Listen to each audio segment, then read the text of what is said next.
Perhatikan soal tentang komodo ini. Soal yang ditanyakan adalah tentang kalimat yang menyatakan hubungan pertentangan. Hubungan pertentangan dinyatakan oleh sebuah konjungsi atau kata hubung. Nah, kalimat yang menyatakan pertentangan adalah kalimat nomor 3, berarti jawabannya C, karena di kalimat nomor 3 itu ada kata hubung namun. Selain kata hubung namun, hubungan pertentangan juga dinyatakan oleh kata hubung, tetapi ada lagi kata hubung melainkan. Di situ sudah saya tandai dengan warna merah agar menjadi jelas hubungan pertentangan itu dinyatakan oleh kata hubung apa. Soal yang ditanyakan adalah tentang gagasan utama. Seperti yang sudah pernah saya jelaskan, untuk mencari gagasan utama kita harus fokus pada kalimat utama. Biasanya kalimat utama itu terletak di awal atau di akhir paragraf, tergantung jenis paragrafnya. Pada soal ini, kalimat utamanya terdapat di awal paragraf, sehingga gagasan utamanya juga kita temukan dari kalimat tersebut. Berarti jawaban yang betul adalah jawaban yang A, sesuai dengan bunyi yang ada di kalimat yang pertama yang merupakan kalimat utama. Kalimat yang menyatakan persetujuan itu adalah kalimat yang mendukung atau yang setuju terhadap masalah yang diuraikan di dalam sebuah paragraf.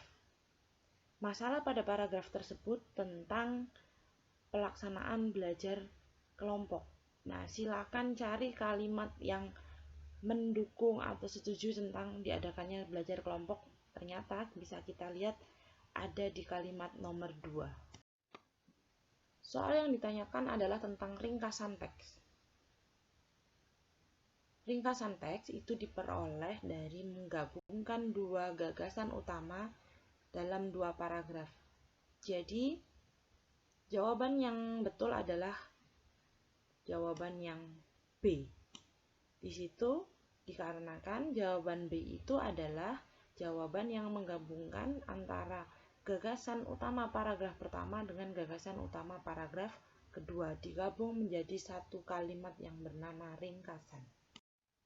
Untuk soal tentang perbedaan penggunaan dua bahasa, bisa dilihat jawabannya adalah jawaban yang saya cetak merah. Berarti jawabannya adalah C. Pilihan jawabannya adalah bahwa teks pertama itu menggunakan kata tidak baku, sedangkan teks yang kedua menggunakan kata baku. Di sini bisa kita lihat memang teks pertama itu menggunakan kata yang tidak baku. Kata yang tidak bakunya adalah kata ngaku, itu adalah bahasa Jawa, kemudian nunggak itu juga bahasa Jawa. Itu bukan merupakan bahasa Indonesia yang benar atau kita sebut tidak baku. Itu kenapa jawabannya tadi yang teks 1 menggunakan kata tidak baku, sedangkan di teks 2 kita temukan semua kata-katanya adalah kata-kata yang benar, berarti menggunakan kata yang baku.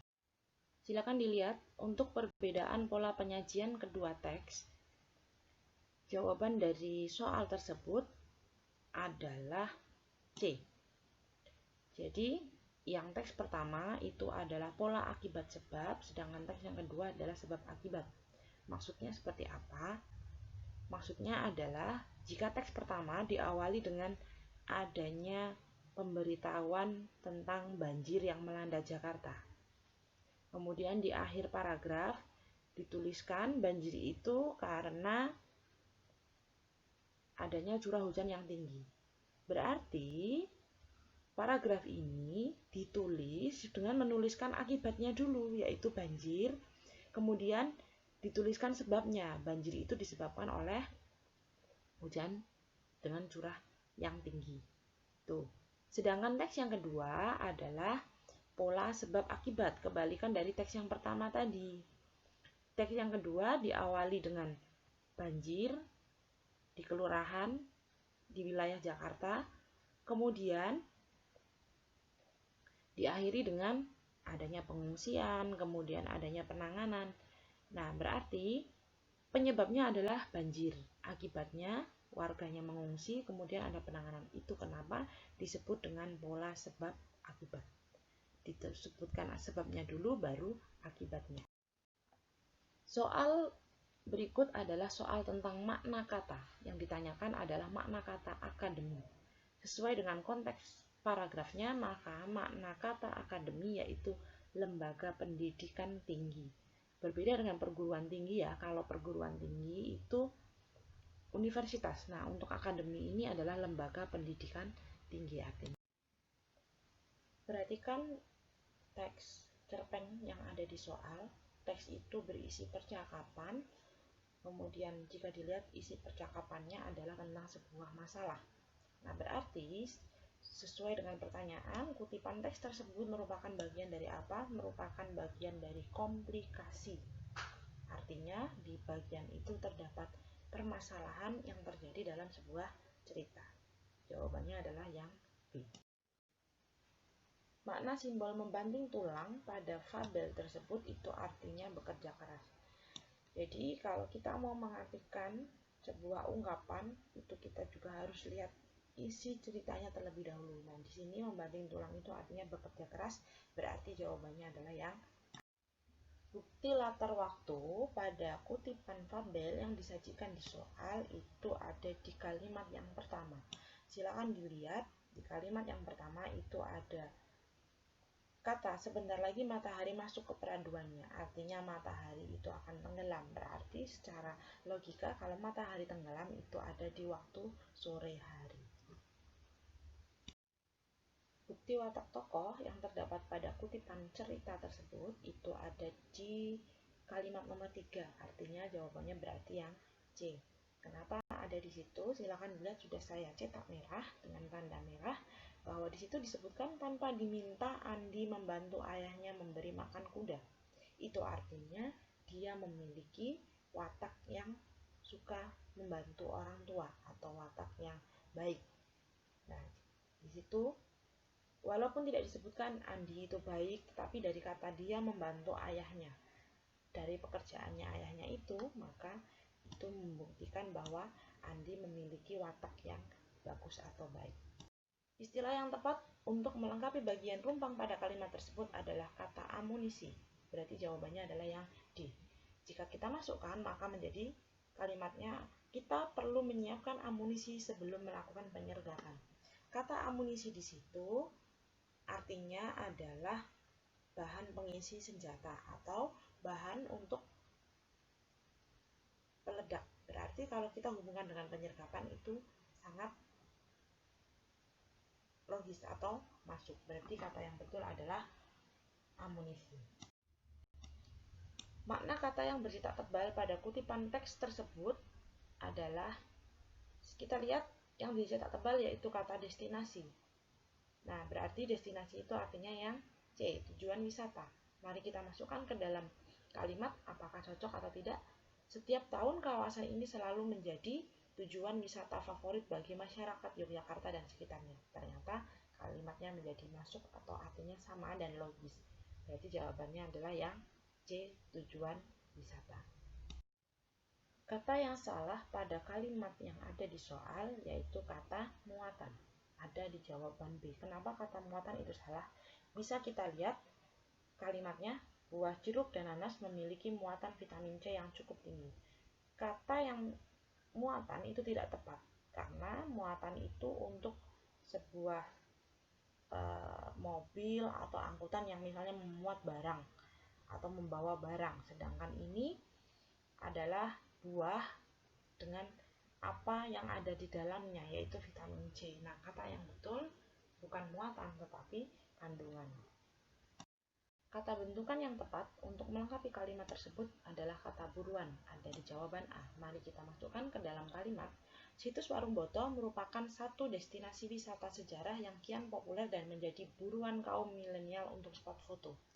Untuk menjawab soal seperti ini tentang kata bentukan, kita harus memasukkan kata tersebut satu persatu ke dalam kalimat, mana kata yang paling tepat dan menyebabkan artinya menjadi betul atau logis. Nah, kata yang tepat atau yang pas itulah yang menjadi jawaban yang betul. Konjungsi yang tepat untuk melengkapi kalimat tersebut adalah kata ketika, ada di jawaban D. Mari kita cocokkan apakah betul kata tersebut itu pas untuk diletakkan dalam kalimat rumpang itu. Perilaku toleransi dapat tumbuh ketika kita bergaul dengan orang lain, terutama dengan orang yang berbeda suku. Ternyata konjungsi tersebut pas untuk dimasukkan ke dalam kalimat yang rumpang. Untuk menjawab soal seperti ini, hampir sama dengan soal yang sebelumnya, kita harus memasukkan satu persatu kata mana yang tepat. Artinya, jika tepat berarti kalimat itu menjadi bisa diterima, logis, dan benar. Nah, tetapi apabila kalimat tersebut menyebabkan ambiguitas atau tidak tepat atau tidak logis, maka konjungsi atau kata yang untuk melengkapi itu belum tepat. Nah, di sini kata yang tepat adalah kata ketika. Jawaban D. Perbaikan kata yang bercetak tebal adalah jawaban yang C. Kata bercetak tebal di situ kata mengarungi. Nah, mengarungi itu digunakan untuk ketika kita sedang melakukan perjalanan di laut, di air. Nah, pada saat kita melihat kalimat itu ada kalimatnya tidak berada di laut, tidak sedang menggunakan perjalanan di laut atau di air, maka kata yang tepat adalah menjelajahi, karena yang dimaksud adalah sebuah daratan, yaitu planet Neptunus. Jadi astronot Amerika dan Rusia belum berhasil menjelajahi planet Neptunus dengan mengambil sampel tanahnya. Perbaikan penulisan kalimat sesuai yang ada di soal adalah yang A. Pada soal itu terdapat dua kata hubung, meskipun dan namun. Itu merupakan kalimat yang keliru, walaupun sekalian sering mendengar bentuk kalimat seperti itu dalam pengucapan sehari-hari, tetapi itu sesungguhnya adalah kalimat yang keliru atau salah. Konjungsi dalam sebuah kalimat itu hanya boleh ada satu. Nah, berarti kalimat yang betul adalah meskipun demam, Anas tetap pergi sekolah. Konjungsinya hanya satu saja, yaitu meskipun. Tidak ada konjungsi yang. Alasan kesalahan penggunaan kata pada kalimat tersebut adalah bahwa dalam kalimat tersebut terdapat pemborosan kata. Jadi jawabannya adalah yang B. Kenapa boros? Silahkan dilihat pada kalimat. Ada yang saya cetak merah, yaitu maju ke depan. Olivia diminta maju ke depan untuk menerima penghargaan. Secara logika yang namanya maju itu pasti ke depan. Berarti kita hanya boleh menggunakan satu kata saja. Maju saja atau ke depan saja. Misalnya maju saja berarti kalimatnya menjadi Olivia diminta maju untuk menerima penghargaan. Atau menggunakan kata ke depan berarti yang betul menjadi Olivia diminta ke depan untuk menerima penghargaan. Maju dan ke depan adalah dua kata yang sama-sama memiliki makna sama. Apabila digunakan dalam satu kalimat padahal maknanya sama, berarti itu menjadi boros kata dan tidak efektif. Kalimat yang disajikan pada soal itu adalah kalimat yang keliru karena menggunakan konjungsi meskipun. Padahal kalimat di situ seharusnya tidak menggunakan konjungsi meskipun. Meskipun itu seharusnya digunakan untuk menyatakan hubungan pertentangan. Jawabannya adalah yang B. Sedangkan soal di situ tidak menyatakan hubungan pertentangan, itu menyatakan hubungan sebab akibat. Hujan lebat kemudian dihentikan, itu adalah hubungan sebab akibat. Kata meskipun seharusnya diganti karena atau disebabkan. Nah, berarti meskipun di sini digunakan untuk hubungan pertentangan. Kalimat yang salah ejaannya adalah kalimat nomor 1. Silakan dilihat di situ ada kata raport yang sudah saya cetak merah. Raport di situ adalah kata yang tidak baku. Menurut KBBI, kata yang baku atau yang benar adalah yang rapor, tidak menggunakan T. Nah, sedangkan kata-kata yang lain yang ada di kalimat nomor 2, 3, dan 4 yang saya cetak merah, itu adalah kata yang sudah sesuai dengan Kamus Besar Bahasa Indonesia atau artinya sudah baku. Penulisan huruf kapital yang tepat terdapat pada kalimat nomor 4. Kenapa nomor 4 itu tepat? Silakan dilihat. Sepulang dari Magelang, Magelangnya ditulis dengan huruf kapital karena merupakan nama kota. Kemudian Isyatun itu adalah nama orang, dia ditulis menggunakan huruf kapital. Makan rambutan Aceh. Di situ ada kata rambutan Aceh. Itu hanya sebuah nama dari buah, bukan rambutannya yang asli dari Aceh. Maka di situ tulisnya Aceh itu bukan nama daerah, tetapi hanya sebuah nama. Tidak perlu ditulis huruf kapital seperti kata Magelang. Jadi ditulis huruf kecil. Sedangkan nomor 1 itu Palembang itu sudah betul, ditulis pakai huruf kapital. Pantra juga nama orang. Sedangkan di situ ada kata gudeg Jogja. Nah, itu karena makanan khas, ya, beda dengan yang rambutan Aceh tadi, bukan khas dari Aceh. Sedangkan gudeg Jogja itu khas dari Aceh, harusnya Jogjanya ditulis dengan menggunakan huruf kapital.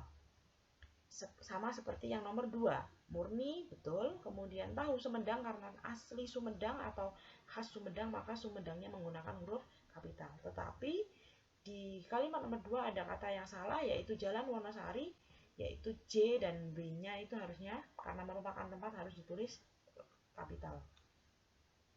Nomor 3 itu ada soto Lamongan. Soto Lamongan itu karena khas Lamongan, maka harusnya Lamongannya ditulis dengan kapital.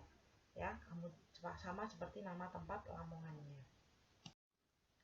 Kalimat yang salah penggunaan tanda bacanya adalah kalimat nomor 4. Kenapa kalimat nomor 4 itu salah? Silakan dilihat di antara kata rasa sedih, bahagia, haru, dan jengkel itu tidak dipisahkan dengan menggunakan titik koma, tetapi seharusnya dipisahkan dengan tanda koma. Kita lihat dari kalimat nomor 1 itu dua klausa atau dipisahkan tanda koma itu sudah betul. Kemudian yang nomor 2 itu karena kalimatnya setara atau sepadan, maka memang harus dipisahkan dengan tanda titik koma. Sedangkan kalimat nomor 3 itu ada dua pilihan, maka menggunakan titik 2 sudah betul. Nah, nomor 4 tadi sekali lagi rincian, yaitu kata rasa sedih, bahagia, haru, dan jengkel itu harusnya dipisahkan dengan menggunakan tanda koma, bukan titik koma. Perbaikan penggunaan ejaan pada kalimat. Peserta didik dapat mengalami frustasi apabila target nilai ujian tidak terpenuhi. Itu adalah yang B. Jadi, kata frustasi yang biasanya kita ucapkan itu ternyata adalah kata yang keliru. Harusnya yang betul adalah frustrasi. Itu sesuai dengan KBBI atau Kamus Besar Bahasa Indonesia.